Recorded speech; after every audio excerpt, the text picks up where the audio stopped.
Partir voyager seul, des mois durant, à sillonner les rues d'un autre continent. Il y a un an, ça me paraissait impossible. Trop dur, trop peur. Mais comment ils font ce qu'ils font pour le faire? Je me posais sincèrement la question. Une énigme. Et puis en fait, ils le font, c'est tout. L'action guérit la peur. Tu la traverses, pas à pas. Et quand tu regardes derrière toi, maintenant, ce que tu ne comprends pas, c'est comment tu as fait pour avoir peur de ça.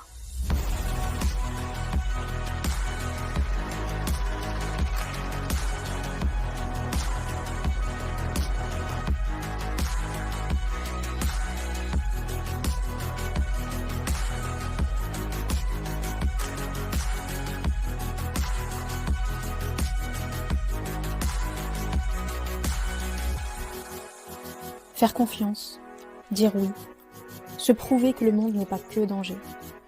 Et quand tu traverses des galères qui te font douter, se rendre compte que justement, tu les traverses.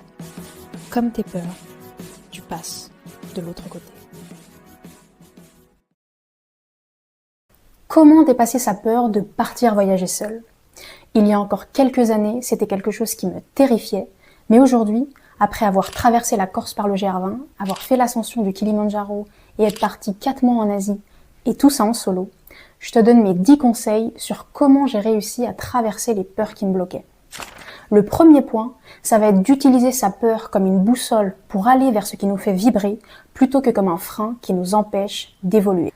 Je vous apprends rien quand je vous dis que cette peur de partir voyager, c'est une peur de l'inconnu, c'est un mécanisme de survie. Ce qui va être intéressant, c'est de changer le rapport qu'on a à cette peur. Pour ton inconscient, inconnu égale danger égale mort potentielle. Le but de ton inconscient, c'est pas que tu sois heureux, c'est que tu survives. Et si survivre, pour lui, ça veut dire te laisser être paralysé dans ta peur, il va préférer ça plutôt que de te laisser explorer quelque chose qu'il ne connaît pas. Le problème, c'est que cette évaluation du risque que fait ton inconscient, elle n'est pas objective. Du point de vue de la survie, pendant des millénaires, il a été préférable de surévaluer le risque pour éviter de se faire manger par un prédateur par exemple, parce qu'on n'avait pas le luxe de pouvoir se tromper. Et ton cerveau, il a gardé ces mécanismes de survie-là alors qu'ils ne sont plus adaptés au monde moderne. Donc la peur du voyage, elle n'est pas due à une évaluation correcte d'un potentiel danger, mais simplement au fait que pour l'instant, c'est quelque chose qui nous est inconnu.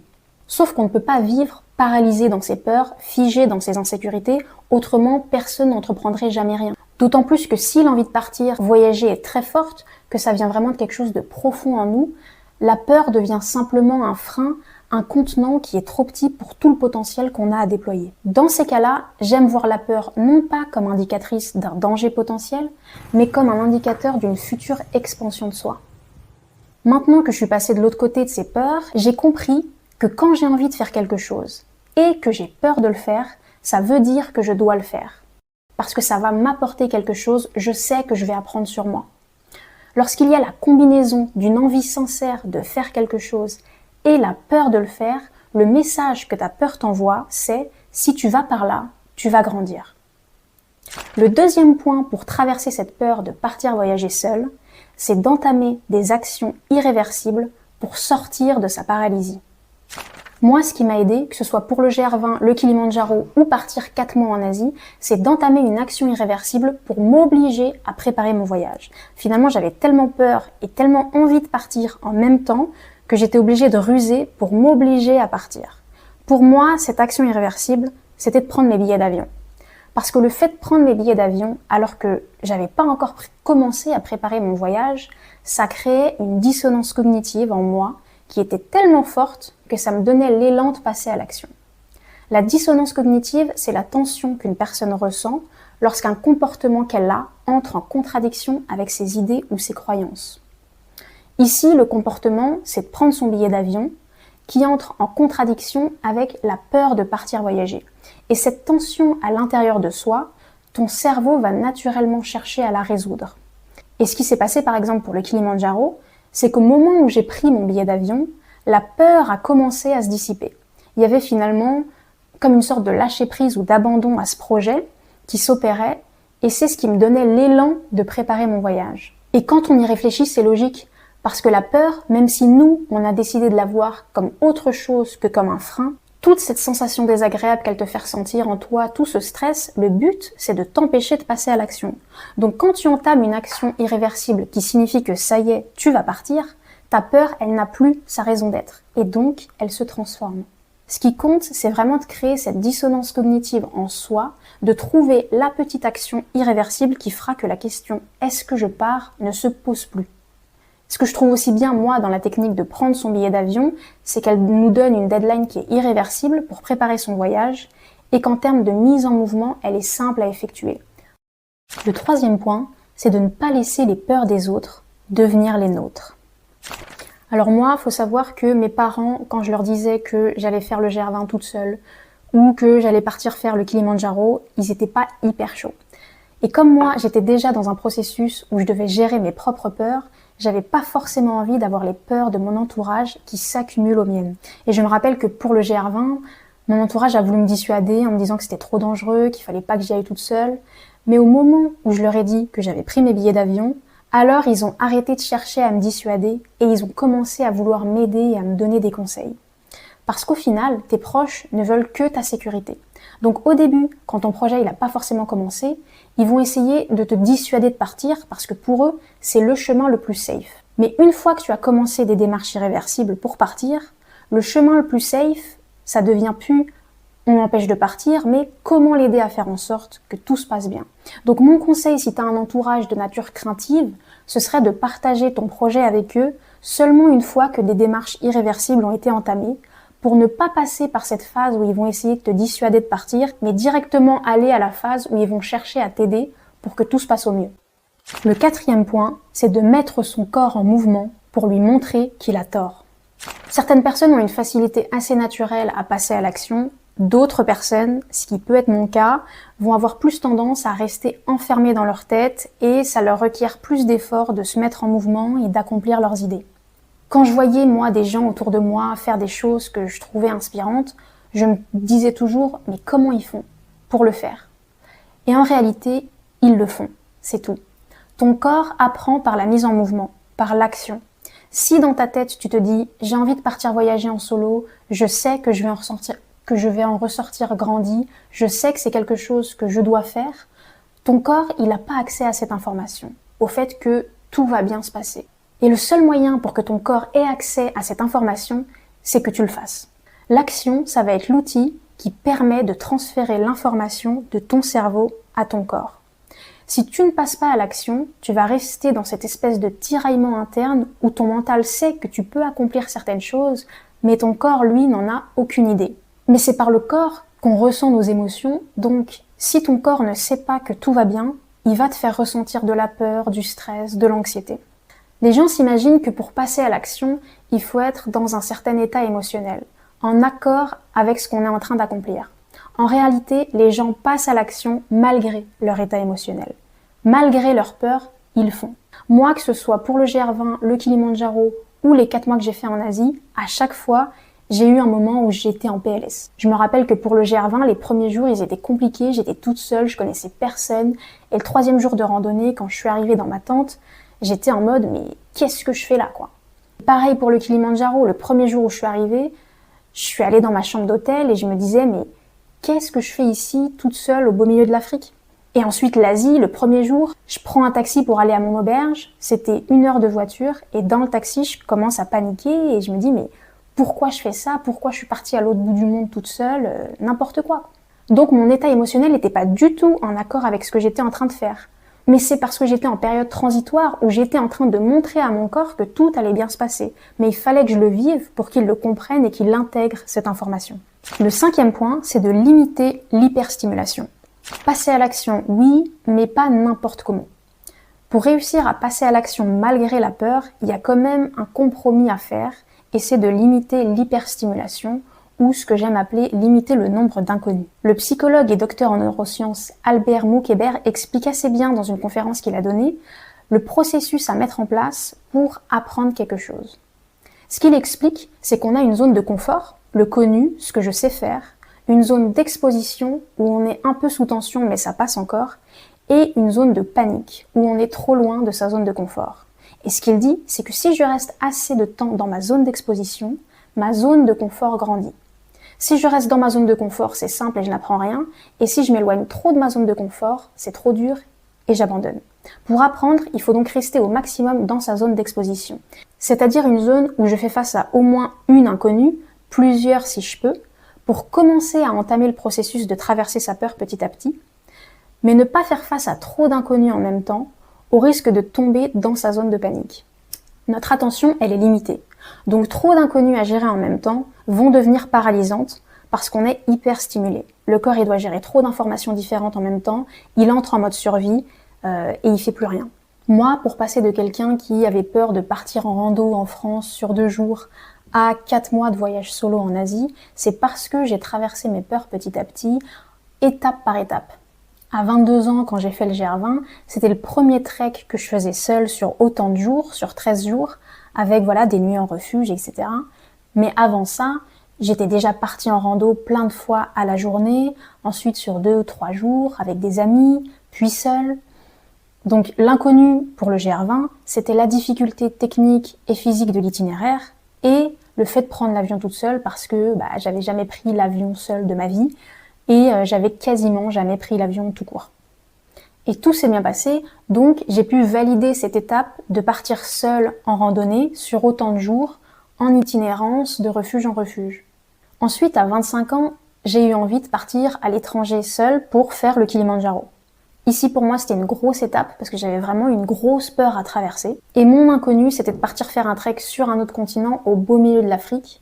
C'était aussi le premier sommet que je faisais à plus de 3000 mètres, donc je connaissais pas la réaction que j'allais avoir à l'altitude, donc ça aussi c'était une inconnue pour moi. Et la solution pour traverser cet inconnu sans être hyper stimulée et du coup sans entrer dans ma zone de panique, ça a été de partir avec une agence qui organise toute l'ascension de l'arrivée à l'aéroport jusqu'au moment où il te dépose à nouveau à l'aéroport pour sortir du territoire.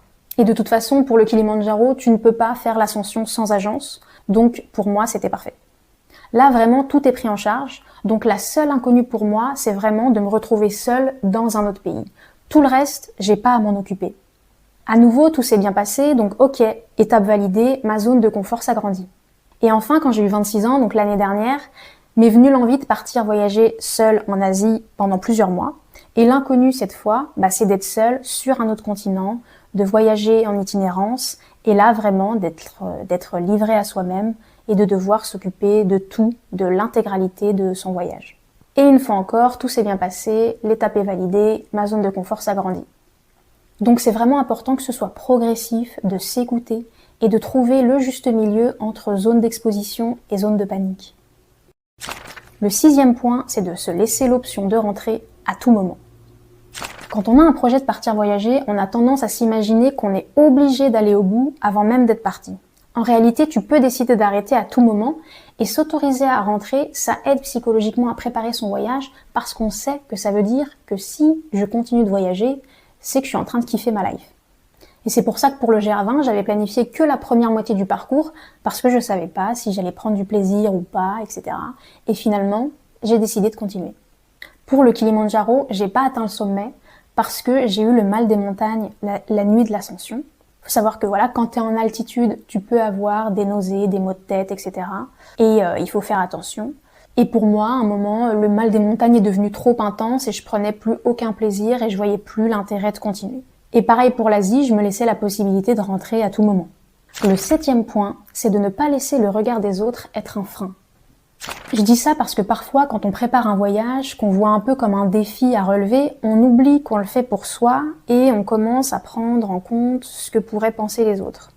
Par exemple, pour le Kilimandjaro, je me mettais énormément la pression sur l'atteinte du sommet et j'avais des pensées hyper puériles comme si j'atteins pas le sommet, c'est la honte, etc. Qu'est-ce que vont dire les gens, etc. Parce que j'étais en train de me lancer un défi. Mais en réalité, les gens n'en ont rien à faire. Que tu arrives au sommet ou pas de ton trek, que tu décides de partir voyager 4 mois et que tu rentres au bout de 2 mois ou 2 semaines, les gens s'en fichent. Et parfois, on se met vraiment la pression pour rien. Et même mieux, peu importe ce qui se passe, les gens féliciteront ta démarche. Le GR20, pareil, c'était un défi que je me lançais. Et dès le premier jour, dès les premières heures de marche, je croisais déjà des inconnus qui me félicitaient. Alors que j'avais rien fait. Mais il félicitait ma démarche. Pareil pour le Kilimandjaro, je suis pas arrivée au sommet, mais j'ai eu une flopée de félicitations aussi quand je suis rentrée. Donc si tu es du genre à croire que les gens vont te juger si tu ne vas pas au bout de ton projet, c'est faux. Le 8e point, tu choisis le sens que tu donnes à ce que tu vis, donc l'échec n'existe pas. Là aussi, c'est pour ceux qui se mettent la pression s'ils voient le voyage comme un défi. Pour le Kili, j'ai pas atteint le sommet alors que c'était mon objectif initial, et si on m'avait dit ça avant que je parte, je serais pas partie. Alors qu'à posteriori, je referais exactement la même chose. Parce que j'y ai trouvé plein de positifs, au-delà de la simple atteinte du sommet. C'est affronter sa peur de l'échec, se rendre compte que tout le monde te soutient, peu importe le résultat, c'est profiter du moment présent, parce que on n'arrête pas de se projeter dans l'atteinte du sommet, dans le futur, mais en réalité, le Kilimandjaro, c'est 8 jours de trek, donc c'est réussir à lâcher prise et à simplement profiter aussi de la randonnée telle qu'elle. Et finalement, moi, les moments magiques que j'ai vécus, ils avaient rien à voir avec l'atteinte du sommet. Par exemple, la nuit de l'ascension, franchement, j'ai vécu un moment qui était suspendu dans le temps. Il faisait froid, il fait nuit, t'es fatigué, t'as la nausée, tu te sens pas bien. Enfin, franchement, t'es pas en train de passer un bon moment, quoi. Et dans ce moment de souffrance, les Sherpas ont commencé à chantonner une mélodie hyper douce dans leur langue. Vraiment quelque chose qui te berce, quoi. Et parce que je me sentais aussi mal, le bien-être de leur chant a été pour moi décuplé. Et vraiment, je leur disais merci dans ma tête parce que je pouvais pas parler sinon j'allais vomir. Mais vraiment, je leur disais merci de chanter pour nous. Et moi, à ce moment-là, je l'ai trouvé magique. Donc au final, je ressors de cette expérience aussi enrichie, voire bien plus, que si ça s'était passé comme je l'avais imaginé. Tout ça pour dire, l'échec n'existe pas. Le 9e point, c'est que tu n'es jamais vraiment seul, sauf si tu le décides. Ce qui est bien quand tu pars voyager seul, c'est que tu as une totale liberté de ce que tu fais, de ce que tu vis. Si tu n'as pas envie d'être seul pendant ton voyage, tu feras des rencontres en auberge de jeunesse dans tous les cas. Je me rappelle, avant de partir, je me demandais mais comment on fait pour rencontrer des gens qu'on connaît pas, etc. En réalité, la structure même de l'auberge de jeunesse elle est faite pour qu'il y ait des rencontres, pour qu'il y ait des échanges entre les gens. Alors évidemment, si tu pars et que tu restes que dans des hôtels, ça va être beaucoup plus compliqué de rencontrer d'autres voyageurs. Mais quand tu es en auberge, c'est très simple, et le moyen le plus simple de sociabiliser, c'est de parler aux gens qui sont dans ton dortoir, et ça se fait naturellement. Si tu as du mal à aller vers les autres, le truc le plus simple à faire, c'est simplement de te présenter quand tu arrives directement dans ton dortoir. Ça brise la glace tout de suite, et ça donne l'autorisation implicite aux gens de te parler lorsqu'ils te recroiseront plus tard. Et quand je dis tu n'es jamais vraiment seul, c'est aussi dans le sens où même quand tu vis des moments difficiles, il y aura toujours quelqu'un pour t'aider. Quand j'étais en Thaïlande, j'ai fini une nuit à l'hôpital pour des raisons qui n'avaient rien à voir avec le voyage, je précise. Et c'était la première fois de ma vie que je passais une nuit à l'hôpital. Bon, il fallait que ça se passe à l'étranger, évidemment. Mais ça m'a vraiment fait prendre conscience que même si tu les connais pas, il y aura toujours quelqu'un pour t'aider. Et enfin, le dernier conseil, c'est que ton intuition a toujours raison. Ou comment se sentir en sécurité. Une chose importante pour prendre du plaisir en voyage quand on est une femme seule, c'est aussi de se sentir en sécurité. Donc pour moi, le choix de la destination, c'est important. Moi, j'ai commencé par l'Asie parce que c'est un continent qui est réputé safe. Et dans l'Asie, j'ai commencé par la Thaïlande parce que c'est un pays qui est réputé très safe. Et franchement, ça m'a aidé pour mon premier jour quand je suis arrivée et que j'étais un peu en panique, de voir que j'étais effectivement dans un environnement qui était sécurisant. Un autre point pour se sentir en sécurité, c'est d'adapter son voyage à ses peurs. Si par exemple, tu es plus à l'aise avec le fait de rester avec d'autres voyageurs et seulement dans les endroits touristiques, eh bien fais ça. Par exemple, à Kuala Lumpur, j'ai rencontré une fille qui ne sortait plus dès que le soleil se couchait. Il faut savoir qu'en Asie, le soleil se couche hyper tôt, genre à 18h, il fait nuit. Moi, c'était pas mon cas, je me sentais en sécurité même le soir, mais voilà, chacune adapte son voyage à ses peurs. Et un dernier point, c'est de suivre son intuition, écouter son corps. Ton corps est intelligent. Il perçoit des centaines, voire des milliers d'informations dont tu n'as pas conscience. Et l'intuition, c'est de savoir sans savoir comment on sait. Par exemple, moi, le soir de mon arrivée en Tanzanie, il faisait déjà nuit, et j'étais dans ma chambre. Je me sentais pas safe de sortir pour aller dîner parce que j'avais pas encore découvert les alentours. Et voilà, je le sentais pas, je savais pas trop pourquoi.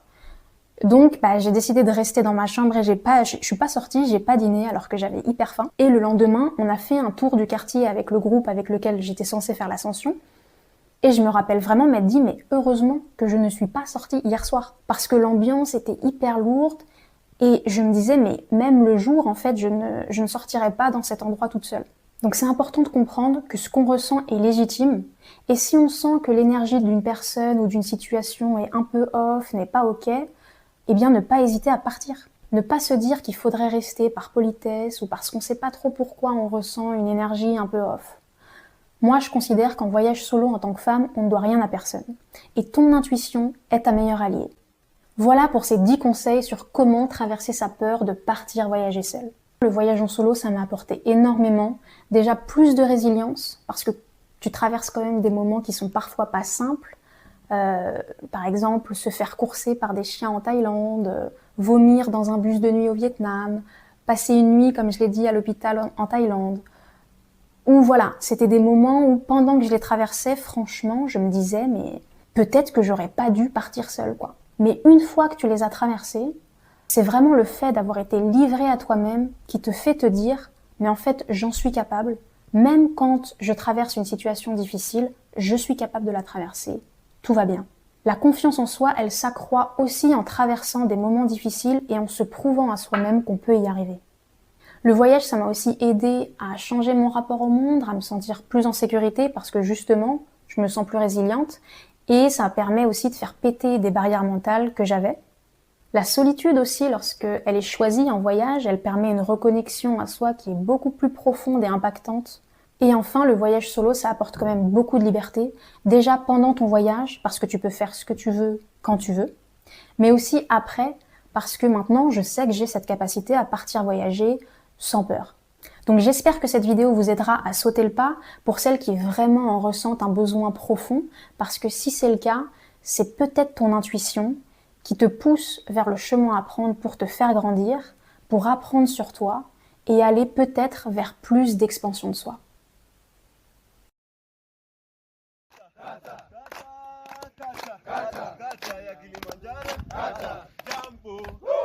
Jambo bwana, habari gani?